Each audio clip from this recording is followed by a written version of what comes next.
यह article right to equality articles 14-18 का हिस्सा है और खास तौर पर सरकारी नौकरी पब्लिक एम्प्लॉयमेंट से जुड़ा है। मेन पॉइंट्स ऑफ आर्टिकल 16 एट्स इक्वालिटी ऑफ अपॉर्चुनिटी सेक्टर 1 हर सिटीजन को इक्वल अपॉर्चुनिटी मिलेगी गवर्नमेंट जॉब्स और पब्लिक एम्प्लॉयमेंट में।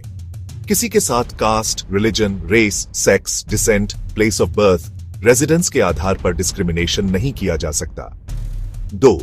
प्रोहिबिशन ऑफ डिस्क्रिमिनेशन 2 स्टेट किसी सिटीजन के साथ religion, caste, sex, descent, place of birth, residence की वजह से भेदभाव नहीं कर सकता। 3.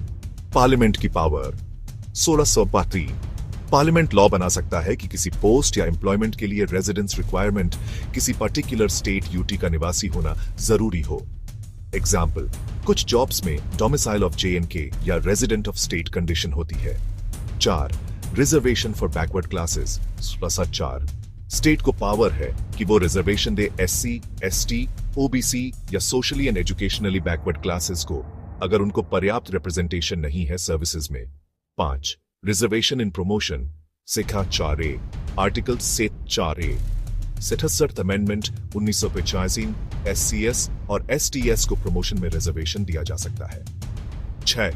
कॉन्सिक्वेंशियल सीनियोरिटी 4B अगर रिजर्व्ड कैंडिडेट्स को प्रमोशन में मौका नहीं मिला तो उनकी जगह कैरी फॉरवर्ड की जाएगी और अनफिल्ड बैकलॉग वैकेंसीज को अलग से गिना जाएगा।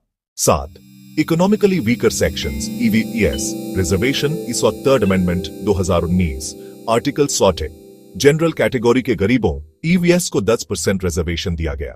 Important supreme court judgments Indira Sawhney case 1992 reservation की लिमिट 50% से ज्यादा नहीं होनी चाहिए except in extraordinary cases. Reservation सिर्फ इनिशियल अपॉइंटमेंट में होगा, प्रमोशन में नहीं। बाद में अमेंडमेंट से SC ST को मिला। इन शॉर्ट इजी याद रखने के लिए 16(1) equal opportunity in jobs, 16(2) no discrimination, 16(3) Parliament can allow residence-based conditions, 16(4) reservation for backward classes, 16(4)(a) reservation in promotion for SC ST, 16(4)(b) carry forward rule, source share 10% EWS reservation। तो article 16 ensure करता है कि government jobs fair हों, लेकिन साथ ही कमजोर वर्गों को रिजर्वेशन देकर उनका रिप्रेजेंटेशन भी बढ़े। Like and subscribe for more constitutional knowledge.